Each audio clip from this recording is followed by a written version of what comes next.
Ya, kami kembali untuk Anda pemirsa di Lensa Badua. Di segmen kedua, masih bicara soal menangkan sengketa di Mahkamah Konstitusi Pilkada Kota Banjarbaru yang masih berjalan karena ada 4 gugatan yang nanti akan diselesaikan begitu. Pak Saipudin selaku Ketua Dewan Litbang Duta TV dan juga dutatv.com. Ada hal yang menarik ya Pak ya, karena kemarin proses didiskualifikasi KPU Banjarbaru yang juga diumumkan pada malam hari ini menuai pro kontra di tengah masyarakat, apalagi mengumumkan hasilnya bahwasanya pasangan 01 atau Ernalisa Halabi dan Wartono yang akan duduk sebagai kepala daerah di Kota Banjarbaru ini juga amat sangat menuai pro kontra di tengah masyarakat. Karena kalau kita bicara data tadi kan harusnya suara tidak sah ini 2 kali lipat, Pak. Artinya kan masyarakat Banjarbaru banyak memilih kota kosong, meskipun pada saat pelaksanaan 27 November ini tidak ada kota kosong. Hanya saja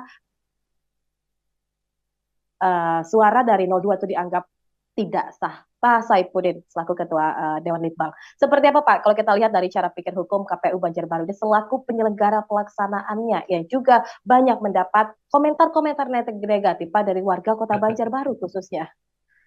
Ya, Fatia dan pemirsa kita ya, sekali lagi dalam posisi kita di Litbang Duta TV dan Hmm. dutatv.com ya, mencoba menelusuri, mencoba memahami order of logic atau cara berpikir yang dipakai atau yang dianut ya, yang kemudian diterapkan oleh KPU Kota Banjarbaru dalam menghadapi persoalan-persoalan penyelenggaraan pemilihan kepala daerah di Kota Banjarbaru.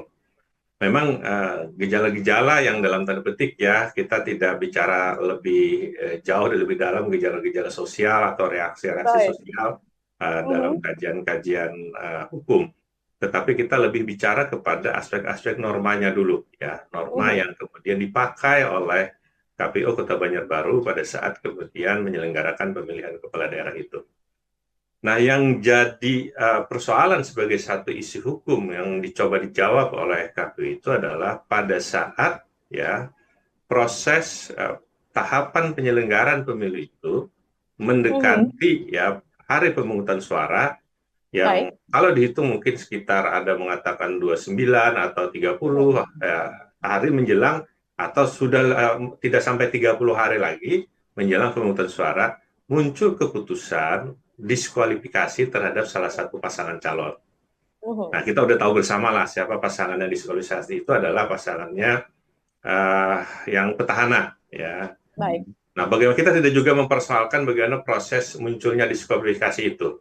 Tapi Mhm. akhirnya yang kita persoalkan atau yang menjadi fokus kita di dalam konteks hukum itu adalah Fatia, yang kita coba telusuri, berarti nanti di Kota Banjarbaru itu kan hanya ada satu pasangan calon yang mengikuti pemilihan kepala daerah karena satu Mhm. calon didiskualifikasi. Ya. Nah, persoalan kan jadi muncul, ya, jadi muncul di sana. Ya, apakah lalu kemudian kotak suara yang mencantumkan foto dan atau gambar dan nomor urut pasangan yang didiskualifikasi itu harus Mhm. diganti atau dihilangkan gitu ya, menjadi Baik. kotak kosong. Nanti Mhm. kita bicara tentang kotak kosong yang diatur dalam perundang-undangan kita di Undang-Undang Pemilihan Kepala Mhm. Daerah itu. Nah, pada saat itu lalu kemudian muncullah ya Pak Tia, keputusan Komisi Pemilihan Umum Ya. nomor 1774 tahun 2024 tentang pedoman teknis pelaksanaan pemungutan dan penghitungan suara. Jadi ini ya keputusan Komisi Pemilihan Umum ini adalah tentang pedoman teknis Mhm. pelaksanaan pemungutan dan penghitungan suara.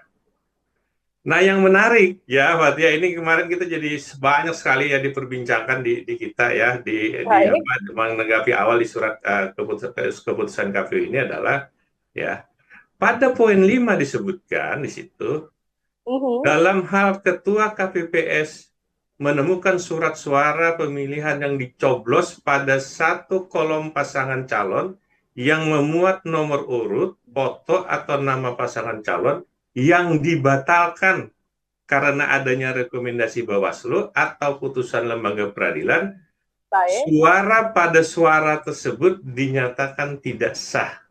Mhm. Nah, jadi kalau kita coba menelusuri pemahaman dalam konteks ini berarti kalau secara gramatikal, ya, secara penafsiran kata-katanya, ya, Fatih ya. Mhm.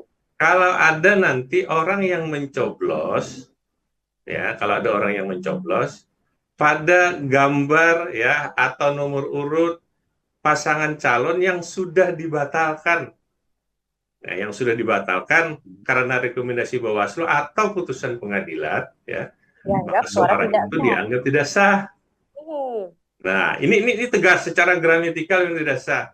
Dan ini yang Oke. kemudian ya apa ya? Coba kita Mhm. pasangkan dengan apa poin 5 ini dengan di Kota Banjarbaru tadi, Fatia ya, Baik. yang penyelenggaraan. Satu, ada suara-suara yang dicoblos. Tahu kita, karena suara tidak Mhm. sah tadi 68 5%, Pak. sekian persen ya kan. Suara yang dicoblos itu pasangan calon. Iya, karena memang gambarnya itu adalah pasangan calon karena tidak Mhm. dihapus atau tidak kota kosong. Ada kolom pasangan calon memuat nomor urut, foto dan nama ada. Mhm. Ya kan, yang memilih di Kota Banjarbaru tentu masih ingat yang Ya. dicoblos ada itu ya. Pasangan calon yang kolomnya dicoblos tersebut telah dibatalkan. Setuju, karena sebelumnya yang kita cerita tadi ada sekitar Diskualifikasi. Ya. 29 hari sebelumnya kan sudah dibatalkan itu oleh Ya. Komisi Pemilihan Umum ya. Nah, pembatalannya ini atas rekomendasi dari Bawaslu, iya di situ Ya. ya. Lalu kemudian akibat hukum dari pembatalan itu dicoblos ya, Mhm. itu kan dinyatakan oleh keputusan pemilihan umum ini suaranya dianggap tidak sah. Secara logika, memang benar orang yang mencoblos pasangan calon yang sudah dibatalkan, ya itu memang tidak sah. Ya. Nah, ya, ini kan logika hukum secara gramatikal dan itu pun juga nggak bisa dibantah ya. Mhm. Kalau kita melihat ya kepada keputusan Komisi Pemilihan Umum ini tentang pedoman Baik. teknis, ya nggak bisa dibantah. Jadi kalau Mhm. kita lihat juga alasan yang selama ini muncul dari KPU, dia mengatakan kami menjalankan aturan, Ya. kami menjalankan penyelenggaraan pemilihan kepala daerah di Banjarbaru sesuai dengan aturan. Aturan yang dia Mhm. pegang ini, Fatia. Ya. Ya Memang kalau sudah ada sesuai orang aturan. yang Ya. mencoblos lalu kemudian orangnya itu udah dibatalkan, Mhm. itu berarti suaranya tidak sah. Baik, tapi ada hal Kan, yang menarik nih Pak. Kalau iya kita bicara Fatia, soal sekarang tidak sah ya Pak ya, untuk memang ya. sesuai dengan aturan KPU sudah sesuai 5 poin tadi begitu. Tapi faktanya ketika sudah dilaksanakan pemungutan suara di 27 November lalu, suara tidak sah lebih banyak Pak. Artinya masyarakat tidak menginginkan salah satu paslon lainnya. Ini kan menjadi masalah baru bagi mereka yang menganggap bahwasanya setiap kepala daerah yang terpilih itu harus memiliki suara yang lebih banyak, Pak, daripada yang tidak memilihnya. Muncullah permasalahan di sini. Seperti apa Ketua Dewan Litbang melihatnya? Ya, nah ini yang menarik yang Fatia sampaikan itu, ya.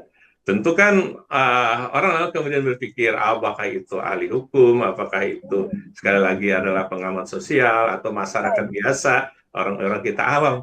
Kok bisa ya yang suaranya yang sah itu lebih kecil yang tidak sah, lalu kemudian yang dinyatakan pemenang itu adalah suara yang sah.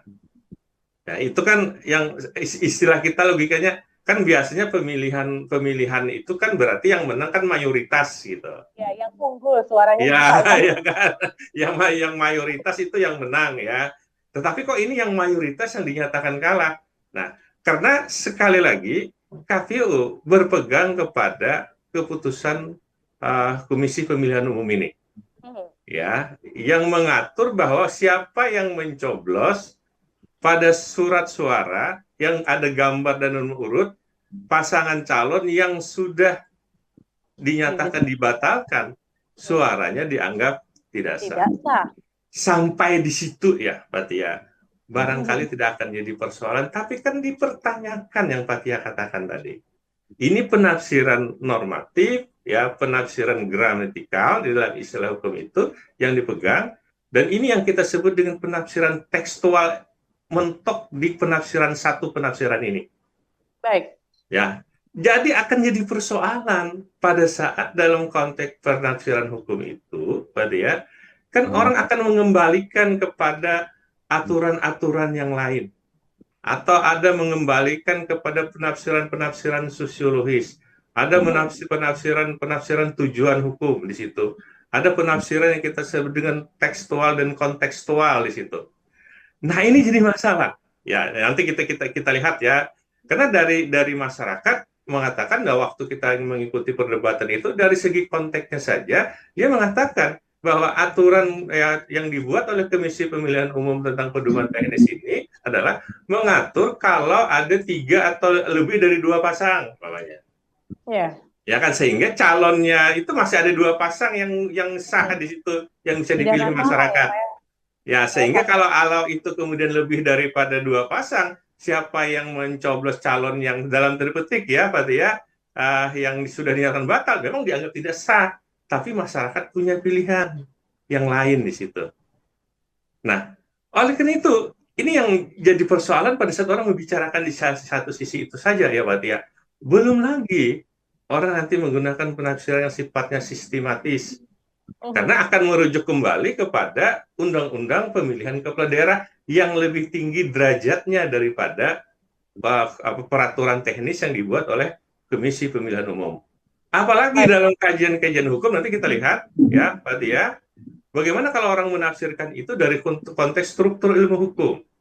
Karena ada norma, ada asas di situ. Baik. Ya, apakah pada saat kemudian norma aja yang ditafsirkan tidak kembali kepada asasnya, yang fondamen dari hukum, yang mempunyai nilai-nilai dasar, nilai-nilai keadilan hukum ada di situ, ini dikesampingkan begitu aja. Maka nanti kita akan lihat ya, ada 2 pendirian dalam konteks yang menurut penelitian dan pengembangan kita TV terhadap persoalan-persoalan yang seperti ini. Sehingga Pak Tia ya, yang ini kita close dulu, kita mencoba memahami yang diterapkan oleh Komisi Pemilihan Umum ini. Dia sekedar melihat dari pedoman teknis ini. Karena dalam pedoman teknis itu disebutkan memang siapa yang mencoblos ya pada pasangan calon yang sudah dibatalkan itu dianggap tidak sah. Baik. Tapi persoalan yang Pak Tia katakan itu benar. Kenapa ini yang menang dianggap yang tidak sah jadi menang? Kenapa tidak digunakan kota kosong seperti Pak Tia katakan di awal-awal tadi? Ya, kenapa kan banyak persoalan yang kemudian ditanyakan oleh masyarakat kita. Oleh karena itu mungkin kita perlu jawaban yang lain yang mencoba memahami bagaimana juga cara pandang yang disampaikan oleh para penggugat pada saat menggugat perkara ini ke Mahkamah Konstitusi. Pak Tia. Baik, seandainya kemarin melawan kotak kosong sudah pasti ketika paslonnya menang, sudah pasti menang telak begitu ya Pak ya. Karena memang yang diinginkan masyarakat berbeda ketika mereka memilih suara tidak sah, ini akan muncul problematika sehingga terjadi gugatan di Mahkamah Konstitusi yang saat ini sedang berlanjut. Kita jeda dulu Pak, masih ada segmen selanjutnya di mana kita juga akan memahami Pak cara pandang atau cara pikir hukum dari sisi penggugatnya itu sendiri Pak. Usai jeda tetap bersama kami dalam Lensa Banua.